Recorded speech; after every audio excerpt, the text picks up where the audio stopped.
The year is 2014. I just began my first semester in college. I meet this insanely hot English major, obsessed with nerdfighteria and leftist politics. I'm sure you can picture this genre of person. Anyway, I became really interested in her, and I go to meet all of her roommates, and they all start talking about language, about their favorite morphemes and language models. And while we're talking, I mention how much I dislike the new definition of the word literally. After all, literally is such a good word to point to puns. Someone struggles cutting some pastries and you say, it's literally a piece of cake. But we start using literally as an emphasis and it semantically bleaches the word literally, which I didn't like. I like the way we currently use the word literally. And then she and all of her hot roommates started calling me a prescriptivist. Let me explain what prescriptivism is to the layman.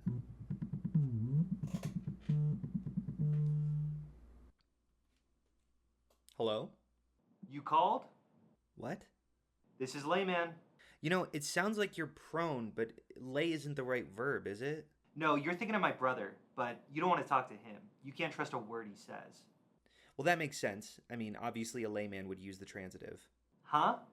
So there are two main schools of thought of what a word is. The first is prescriptivism, which you can think of as your old crotchety English teacher who told you that ain't a word, got mad at you for not putting a subject in your sentence, and said that you can't start a sentence with because.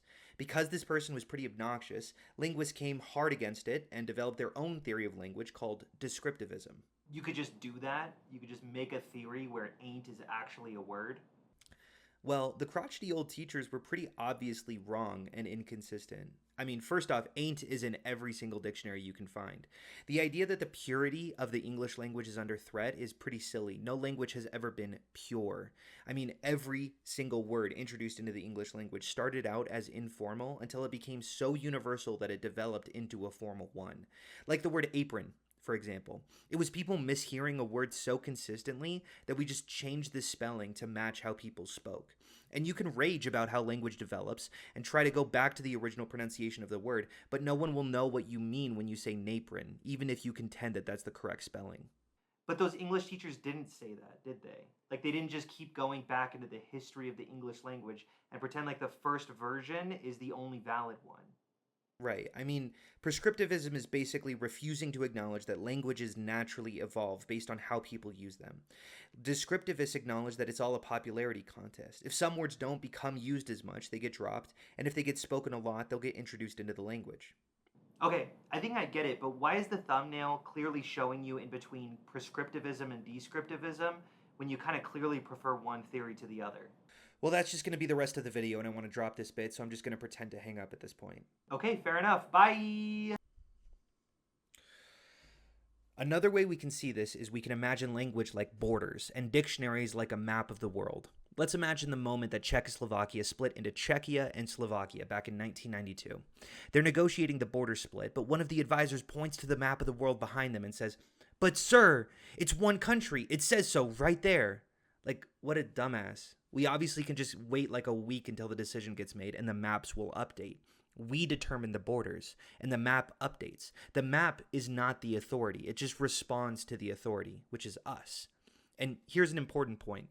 If a map came out after the split that still put it as Czechoslovakia, that would be wrong.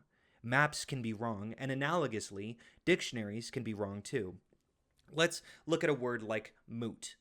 The word, as defined by Oxford, is subject to debate, dispute, or uncertainty. But the thing is, that's not how anyone uses it. If something's a moot point, it's not that it's subject to debate, it's the exact opposite. It's so unimportant to the larger discussion that it should be thrown out. But when we use the word moot in this way, we are not wrong. The dictionary is. Just to be clear, you can still be wrong when you use a word. If you swap the word finger with toe and say, "This is my toe," you use that word wrong, but only because you are not using the word in the way that everyone else uses it. That is the determiner. Popularity, not the dictionary. And I know that my analogy is pretty harsh on prescriptivists. Like, they sound really stupid. We can adjust it, though, so you can really see where they're coming from. Let's say we're a colony of ants moving in a specific direction, but we really want to stay together because it's dangerous to be out on your own. Analogously, this is because language loses all helpfulness the moment you're unable to communicate with anyone else. Now, you might be confused as to who exactly you're following. Like, is it the ant that's right in front of you? Not really, because that ant is following the ant in front of it.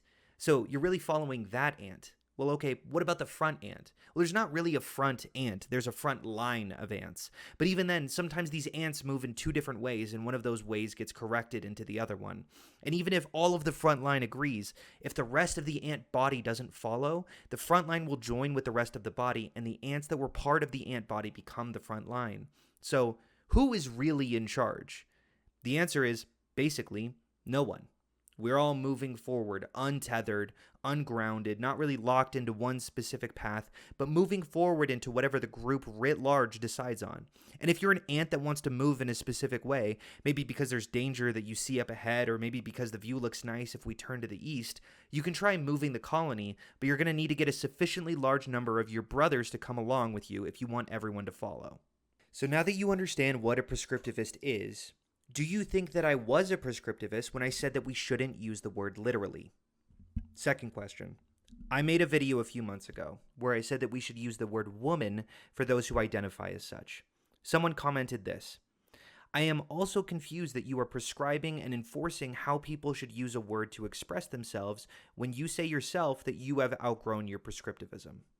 The video is called Is a Hot Dog a Sandwich? A response to What is a Woman? In which I argue that no categories are clearly defined and all definitions are arbitrarily and socially decided. This is descriptivism, the thing that says dictionaries only describe how people use language, not prescribe how people use language. It covers a lot of the philosophy behind language, and it's a terrific little video, and you should all watch it. Anyway, I make the claim that people who say that dictionaries tell people how to use language are silly. And then I end the video by telling people how they should use language. I said that some definitions of woman are bad, and here's why, and this definition is better, and so here's my call to everyone to use this specific definition. But wait, am I not a hypocrite? After all, why do I get to tell people how people should use language when a dictionary can't? Does this mean that I think that I'm better than Oxford? I mean, yes, of course, Merriam-Webster's supremacy, but I think I can explain my position with an example. Hey, there's a new fake president.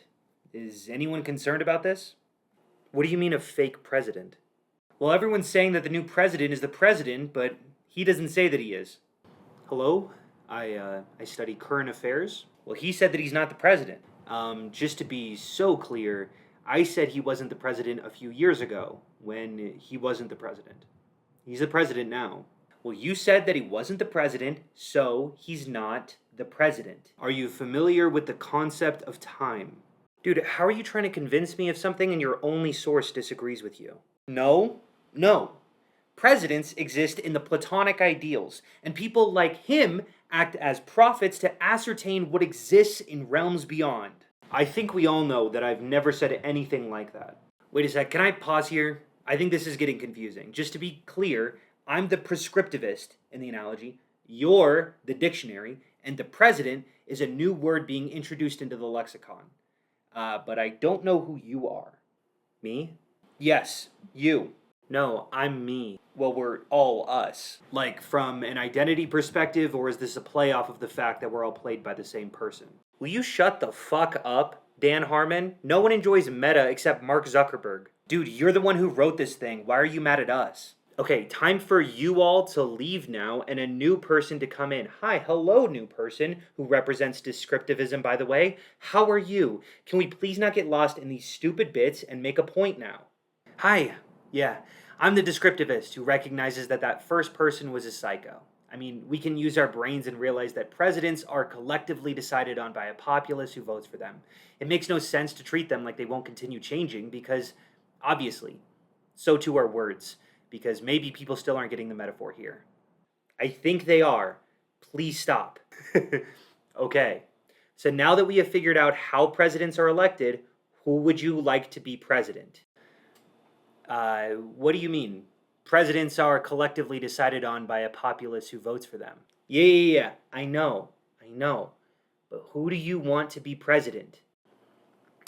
Presidents are collectively decided on by a populace. I'm not asking you how they're created. We agree on that. Now, which ones do you like? No, if I want to maintain that presidents are collectively decided, I can't tell you which ones I prefer. All options are equally valid.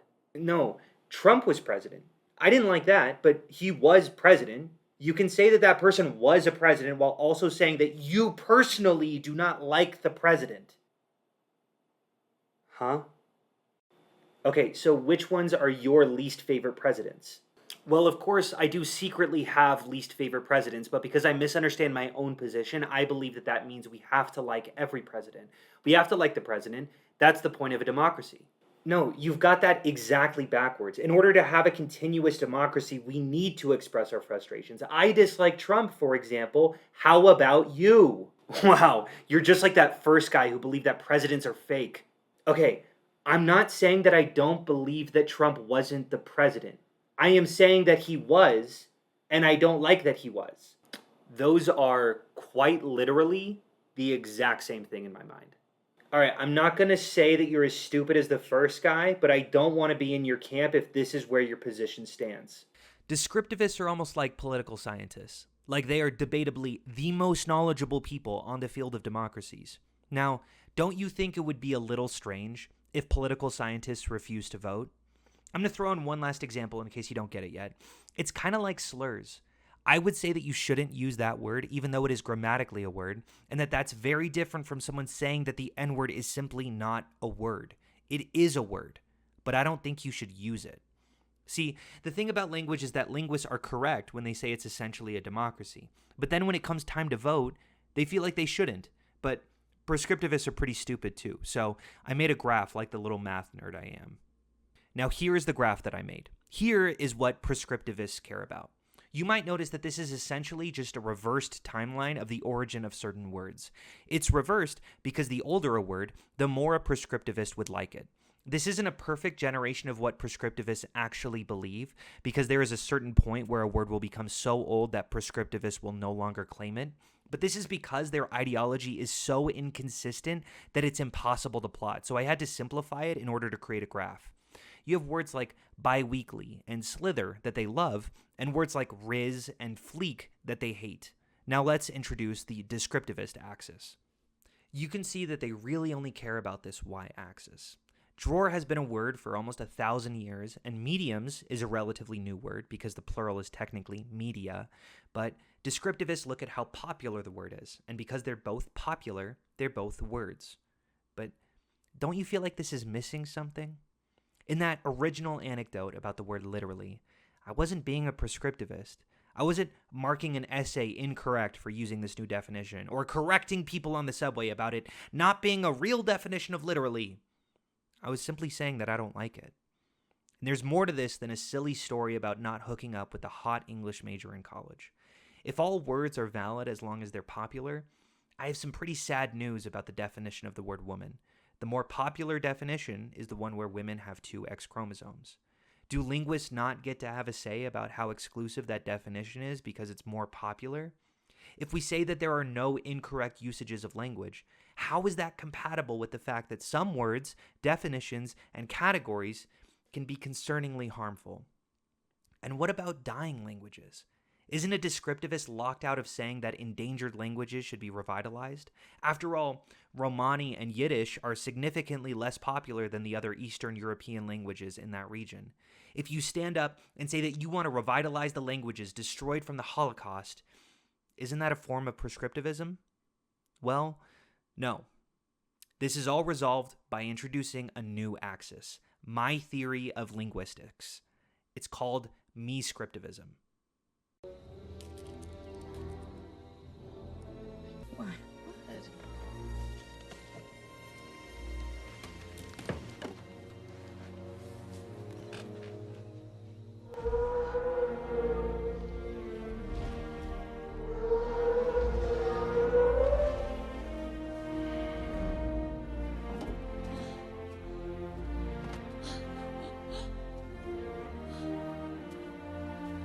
We have forgotten that we are allowed our opinions. You spend so much time accepting everyone's dialect that you forget to craft your own. And maybe we want to dislike words because we feel like it's morally bad, or maybe because it just sounds aesthetically bad. Regardless, if language is a democracy, then we cannot forget that we get to cast our vote. But popularity, and yes, even the age of the origin of the word, matters.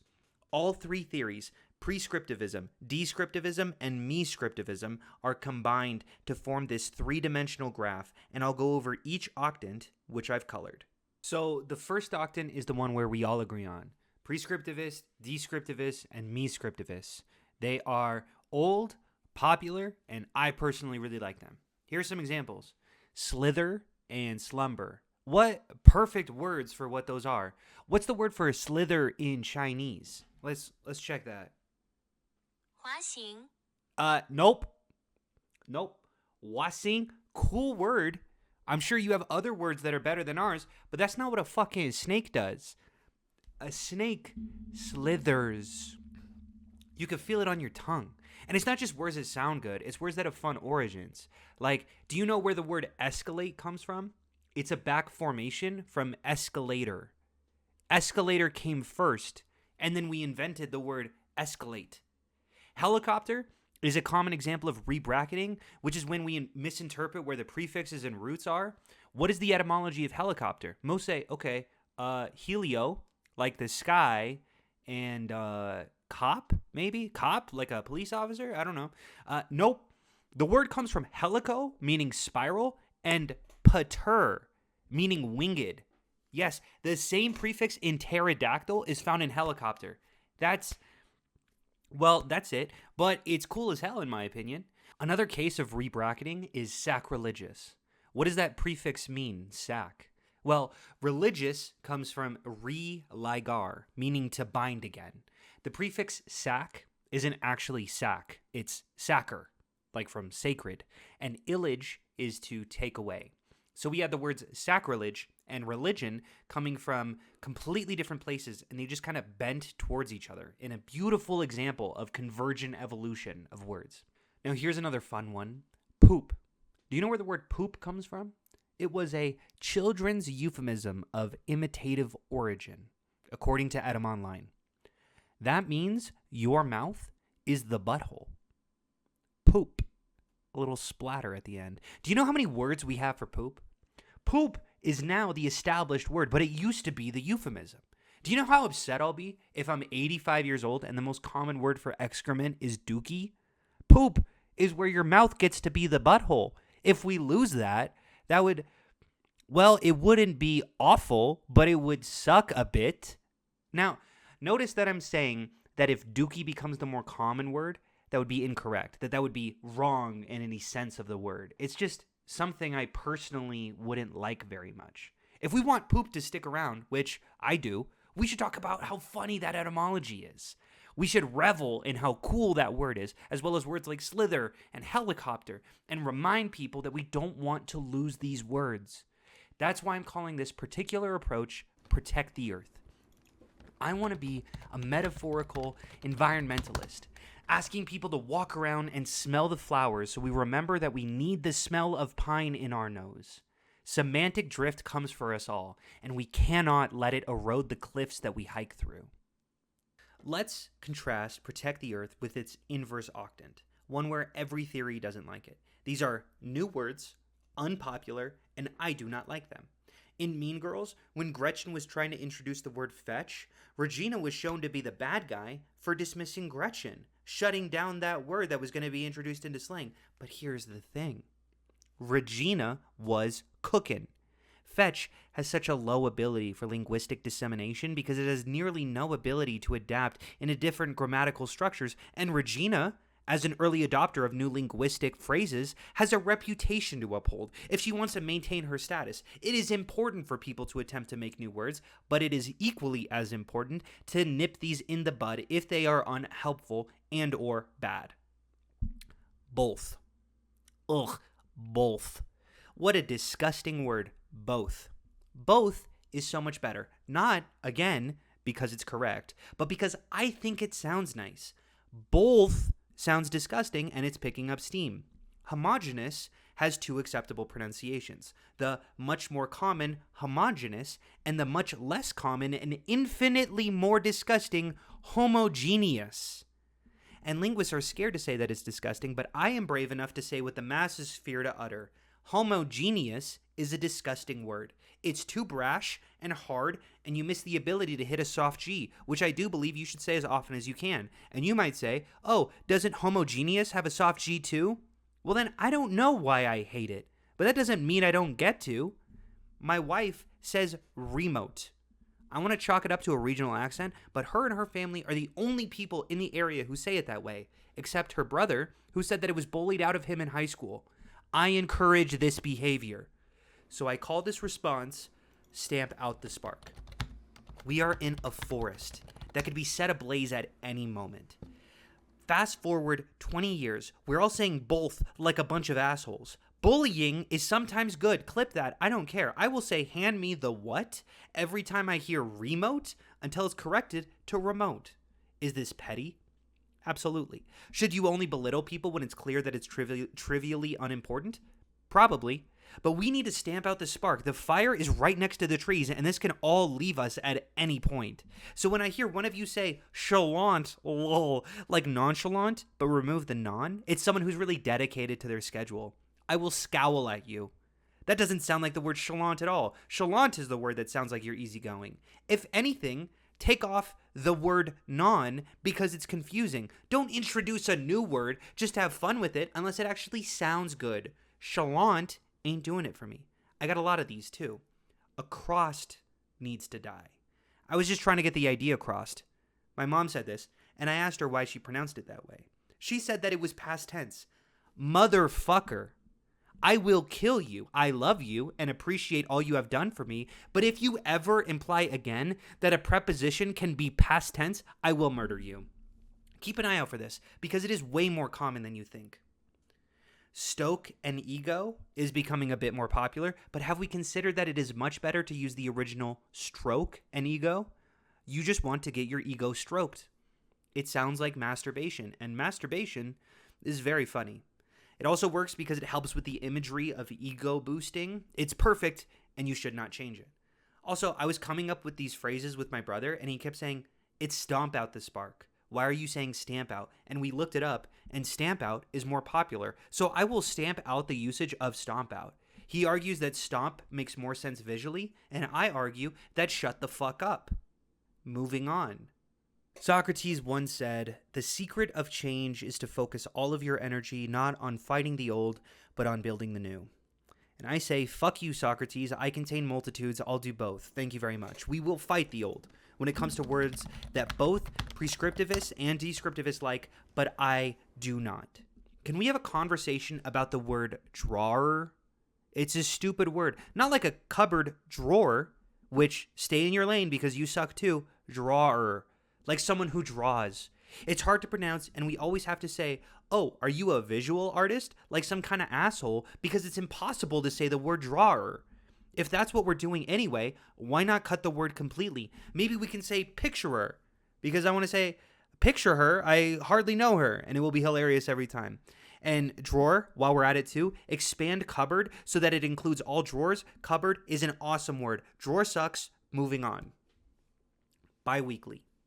This word sucks, not because of the word itself, but because of the insane utility of the word. Calling something twice a week and every other week, that's bullshit and confusing.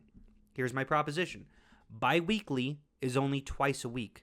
You've got something every other week. Here's a suggestion, di-weekly. Let's try it out, and even if we don't like it, that's okay. We call it every other week. Bi-weekly just means twice a week now. This is better, and everyone knows it. Next one. We need to talk about the word irony. If you missed the 8th grade English lesson, there are 3 standard uses of the word irony: dramatic, verbal, and situational. Dramatic is when the audience knows something a character doesn't. Verbal is when you say something you don't mean.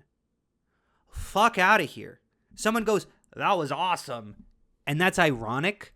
Woman walks into the basement we all saw the murderer go into, and that's irony.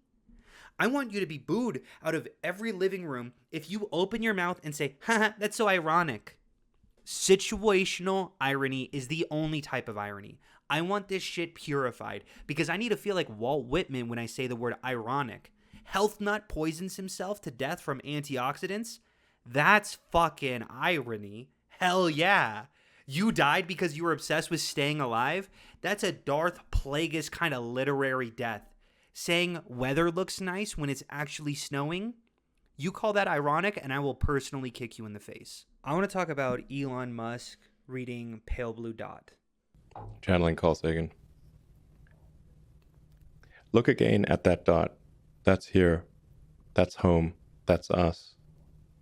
On it, everyone you love, everyone you know, everyone you've ever heard of, every human being who ever was, lived out their lives. The aggregate of our joy and suffering, thousands of confident religions, ideologies, and economic doctrines, every hunter and forager, every hero and coward, every creator and destroyer of civilization, every king and peasant, every young couple in love, every mother and father, hopeful child, inventor, and explorer, every teacher of morals, every corrupt politician, every superstar, every supreme leader, every saint and sinner in the history of our species lived there, on a mote of dust suspended in a sunbeam. Our planet is a lonely speck in the great enveloping cosmic dark. In our obscurity, in all this vastness, there is no hint that help will come from elsewhere to save us from ourselves. The Earth is the only world known so far to harbor life. There is nowhere else, at least in the near future, to which our species could migrate. This is not true. This is false. Mars. Okay, fuck you, Elon. You're the one voting for Mr. Oil because, oh, no worries, Mars is just as good. No. These types of people are exactly like the people who take constructed languages seriously. To me, conlangs are like terraforming Mars.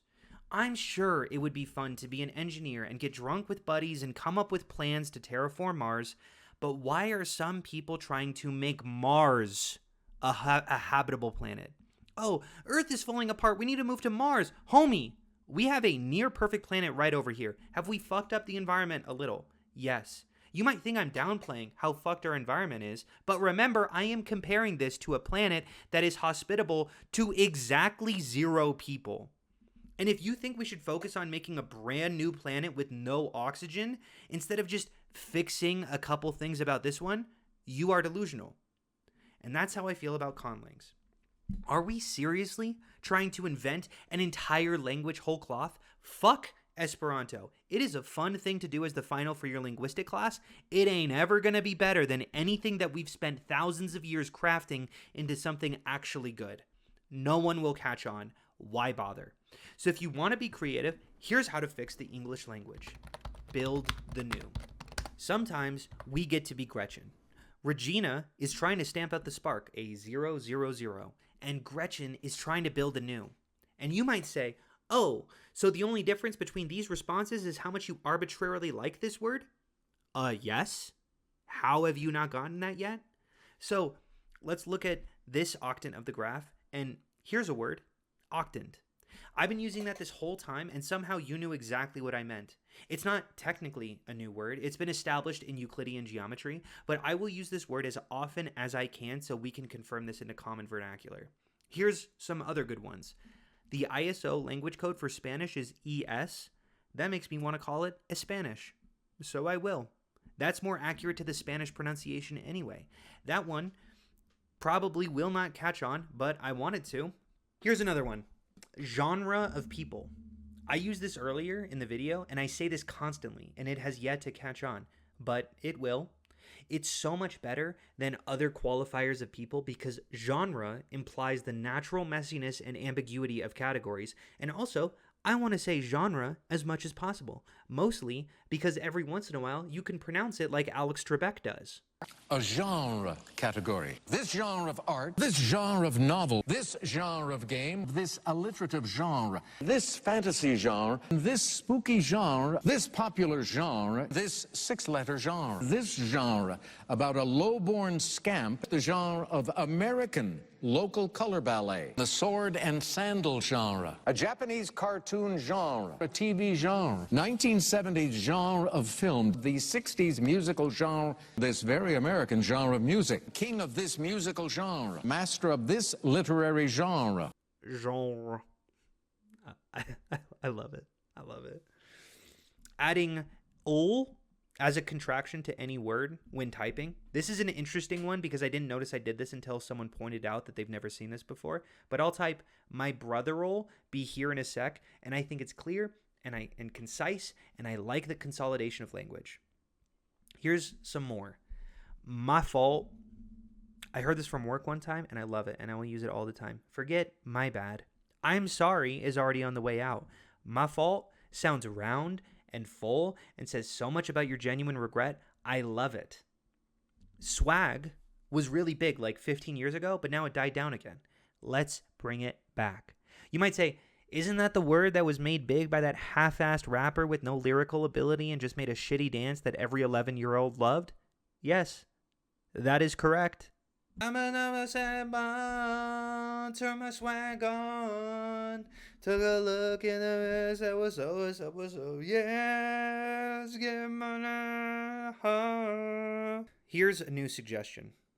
We all realize that it sucks that English doesn't have a second person plural pronoun, right? Second person plural pronoun. We have to default to something like y'all or you guys. But y'all will never become formalized because it's a contraction, and contractions implicitly look informal. So, are we ready for this? Y'all drop the apostrophe. We can do this. We do this, and we can put it in an essay in like 50 years. There is no way that a language can be centralized, so we might as well fuck it up in the way we want it to. There's a TikTok account called Playdate Pod, where a group of people spitball new slang for the vernacular, and one of them they create is podium for something that's awesome. These are slang words that don't exist. You go, yo, that's podium. Like your boy did something pretty sick. He comes back to the stadium with an extra beer for you because he knew your beer was already getting emptied. And it's not the best thing you've ever seen, but it's definitely a top 3 good ass move. So you go, that's podium. All right, I've got pop, like a guy who brings some spark and some energy, a lively nature. Yeah, where's Mike at, dude? He's got pop. I got ice, but you use it as a verb when you're really chilling. Like, come over to Strider's house. We're icing it in the basement. What do you want to do tonight? Let's ice. Dude, let's just ice it at your house. So we all are familiar with what bon voy is. It's the Marriott Reward Points program. So I want to repurpose bon voy and be like, hey man, we're going out tonight. All the boys are getting together. And you go, nah, I'm bon voying it tonight. And so what that means is you're going to have a 6-pack alone with maybe the lights off. But if you say like a French word about it, it feels less sad. All right, I've got treps, trepidations, if you will. Dude, what do you have treps for? It's going to be fine. And I think that that's podium. We should probably talk about places where Mescriptivism really comes in clutch, where we can revert back to that obnoxious little kid we once were, that descriptivists killed. Prescriptivists like it because it's old and traditional, but descriptivists don't because it's not popular. But I do. For example, the correct usage of whom. Now, we don't want to be losers and tell people that they need to use the word whom because it's incorrect to use who in the object of the sentence. You tell people they need to use the word whom because it's lame to use who in the object of the sentence. You had the chance to feel educated and thoughtful, and whom is a great fucking word, and you should use it whenever applicable. This is where I was in 2014 with the word literally. We shouldn't like that the new definition of literally is being introduced into the language. Again, it's fine that new definitions get injected into the language. There are plenty that I encourage and enjoy. However, I don't really like the new definition of literally, and so I will try to do my best to channel my inner obnoxious English teacher bemoaning that figuratively is a definition of literally. Here's some other good ones. Let's bring drunken back. Descriptivists would say that it's fallen out of use, and so we shouldn't. But drunk sucks as a past participle, and drink doesn't sound good either, and we all know it. I've drunk 3 glasses of water. Drunk has been tied to alcohol through the adjective for so long that it becomes confusing when you use it for non-alcoholic drinks. I've drank 3 glasses of water, still awful. Feels gross. It's so gross that when I put it into Google Docs, it corrects it either way. If I write drunk, it says to change it to drank, and if I write drank, it says to change it to drunk. Let's bring drunken and fix this for the last time. This is also a good time to note that I'm putting it onto the positive prescriptivist axis, even though it's unclear if prescriptivists would be okay with people using the word drunken. This is because prescriptivists don't know what they believe, and they have no authority to check against, even though they claim to be the most authoritative. We need to use semicolons more often. I was helping a friend of mine with homework, and I forgot to use a semicolon when I could have, and I deliberately wrote the next message in a way where I could use a semicolon again.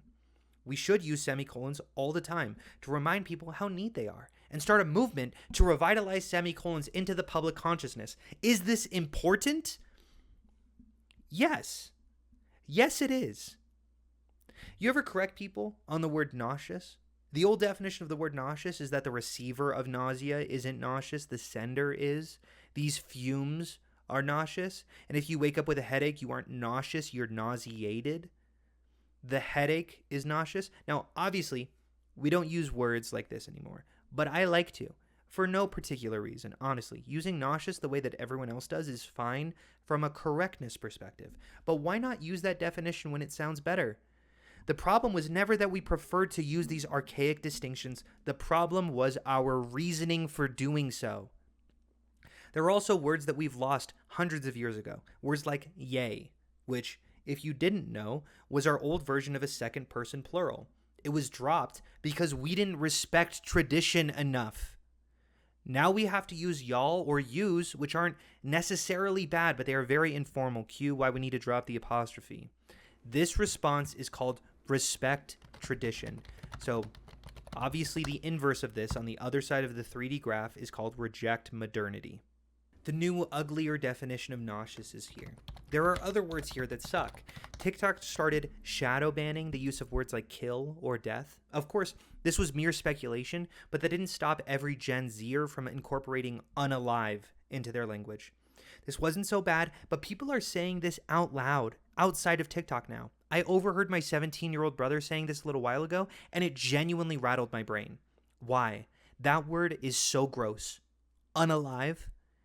There are so many euphemisms for death and murder. The new generation put their thinking caps on and came up with unalive. No, I will never use this, and I will mock anyone who uses it absolutely. I don't like the letter U used as the word you. I will never text you coming. I will always text you coming spelled out.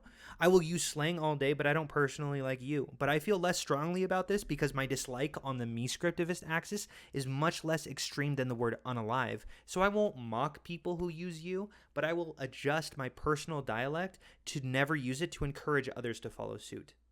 Some people use irony to mean coincidence. You're walking in the grocery store, bump into a friend, and he says, "Oh, how ironic. I was just talking about you." And I go, "No, this is ironic. You're not my friend now." He goes, "That's not irony either." And I say, "So you knew what irony was and still used it wrong?" And then we glare at each other and never speak again. This is my world that I want to live in, and it rocks. Now that's irony. I don't like the word restroom. Not the newest word, but it's newer than bathroom because we started putting couches in the bathroom. Until you bring back the couches, I will never call it a restroom. That's stupid. Bathroom is less stupid, but still stupid because there's no baths in most of them. Maybe the Brits have us beat in this singular case. Maybe toilets not that bad. It's honest and also not insanely confusing. Some other new words that suck? Fleek.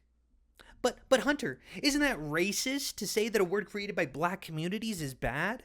No, and I don't know who told you that. It's racist if your reasoning is that it's bad because it's black, or even sometimes if your reasoning is that it's new, because that heavily disproportionately biases women and minority and poor communities, and it can certainly be the case that you're ad hoc determining that you dislike slang when really this is just a substitute for disliking the things that poor people say. So that's not good.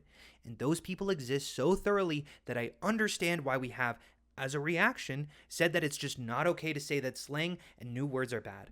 But there comes a point where you become so progressive that you become part of the problem and start leaning into the idea that minority communities are so pure and perfect that they can never do no wrong. They can be spitting with the word riz. They can also be stupid when they come up with fleek. I don't know who told you that you have to respect every opinion about how to speak.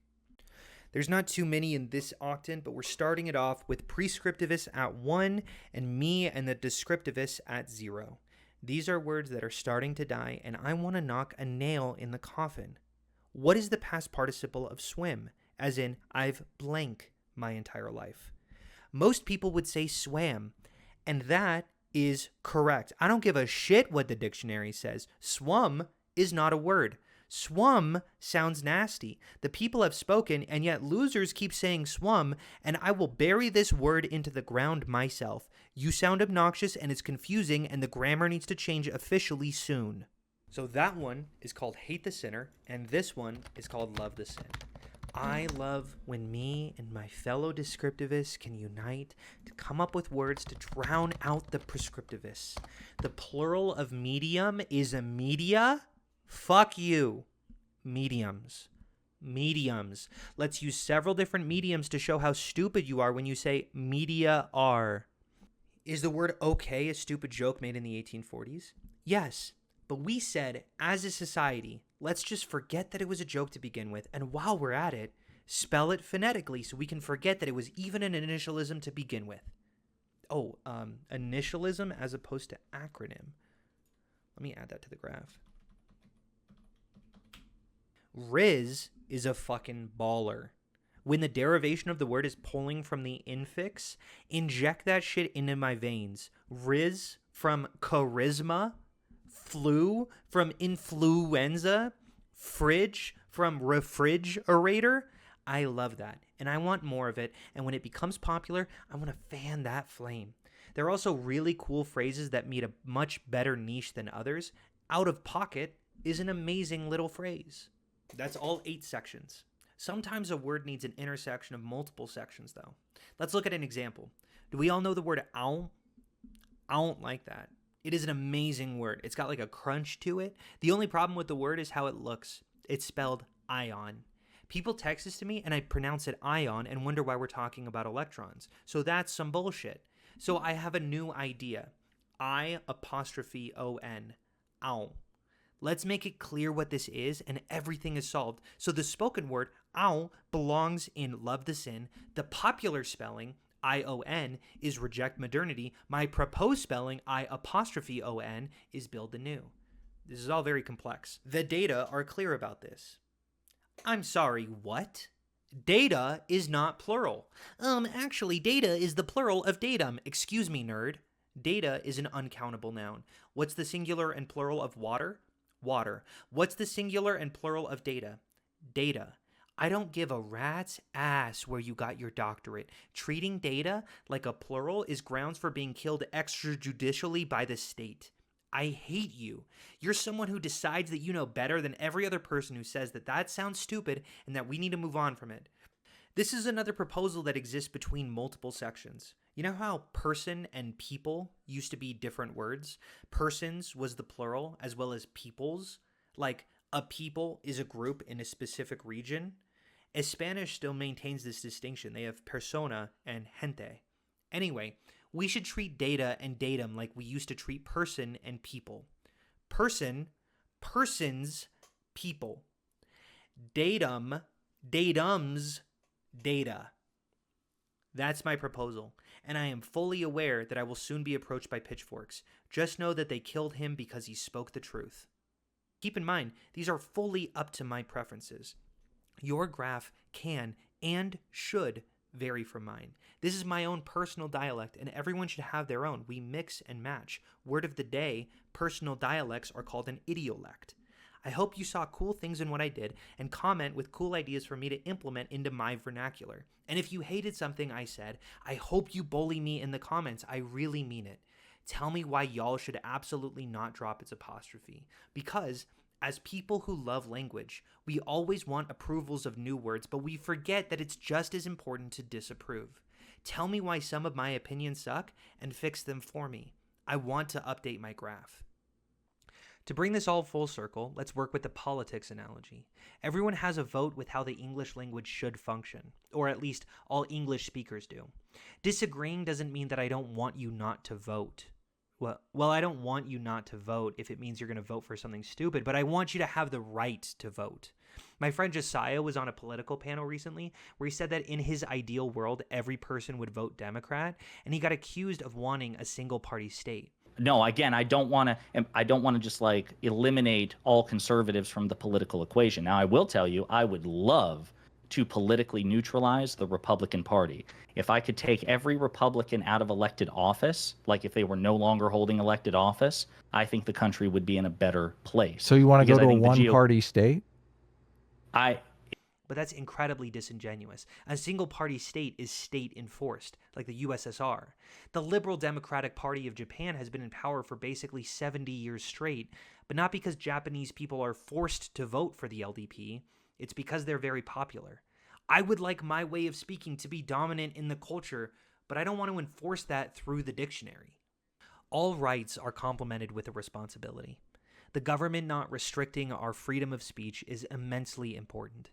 But that right comes with a responsibility with booing and shaming and ostracizing those who use their freedom of speech poorly and intentionally destructively, and encourage and strengthen and rally others to speak in ways that are community building and beautiful. The government doesn't touch the marketplace of ideas because that's the citizen's responsibility. And this might sound dramatic in a video about how cool the word Riz is, but vernacular is a political topic, and it can be used intentionally destructively. There's this great song about language where a rapper talks about how much he hates how sexist rap is, but he'll try to do better and not say the word bitch.